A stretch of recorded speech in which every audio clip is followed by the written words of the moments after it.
Nah, saat itu Bung Karno pada tanggal 1 Juni tahun 1945 mengusulkan, saudara, supaya kalau Indonesia nanti merdeka punya dasar negara namanya Pancasila.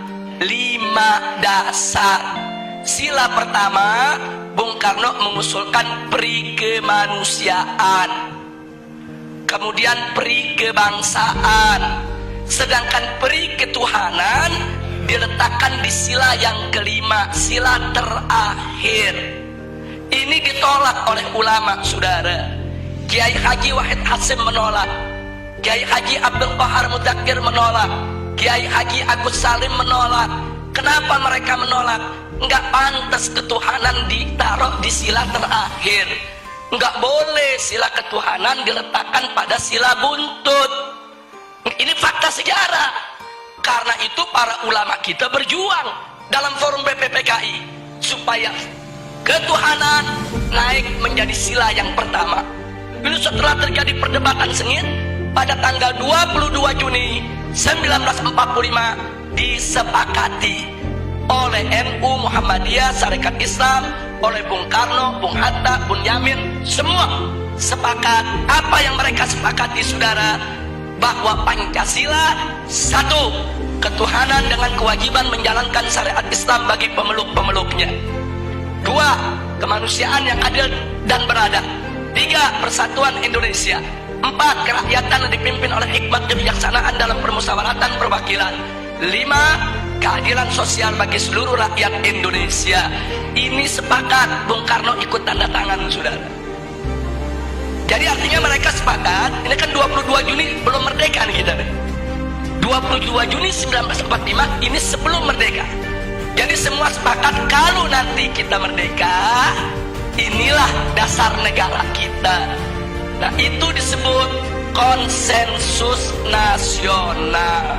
Singkat cerita, akhirnya diproklamirkanlah kemerdekaan kita pada tanggal 17 Agustus 1945. Begitu diproklamirkan, maka mulai saat itu dasar negara kita adalah Piagam Jakarta 22 Juni 1945 yang tadi sudah disepakati. Tapi kemudian timbul protes dari pemerintah Jepang. Jepang nggak terima. Kenapa ada kata-kata syariat Islam di bagian pertama? Alasan Jepang, orang-orang Kristen di Indonesia Timur protes. Kalau pakai syariat Islam mereka nggak masuk negara Indonesia. Saudara, akhirnya Bung Karno dan Bung Hatta ditekan supaya menghapuskan kata syariat tersebut. Tanggal 17 setelah proklamir kemerdekaan.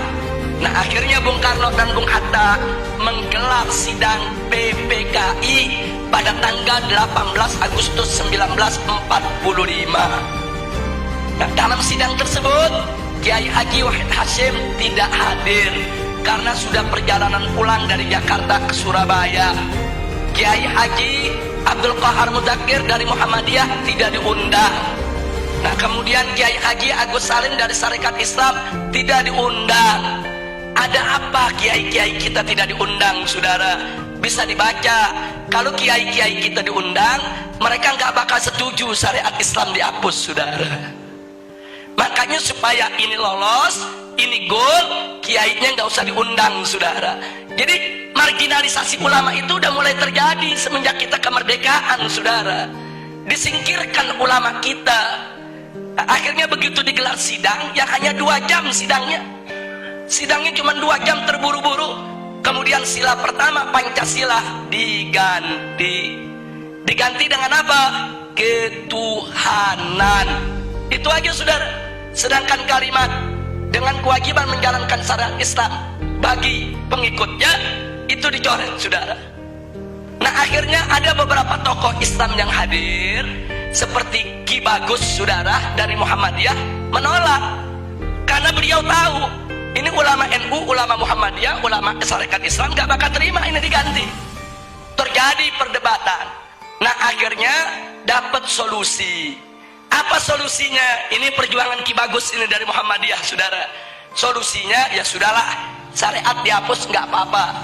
tapi tolong diganti dengan Yang Maha Esa.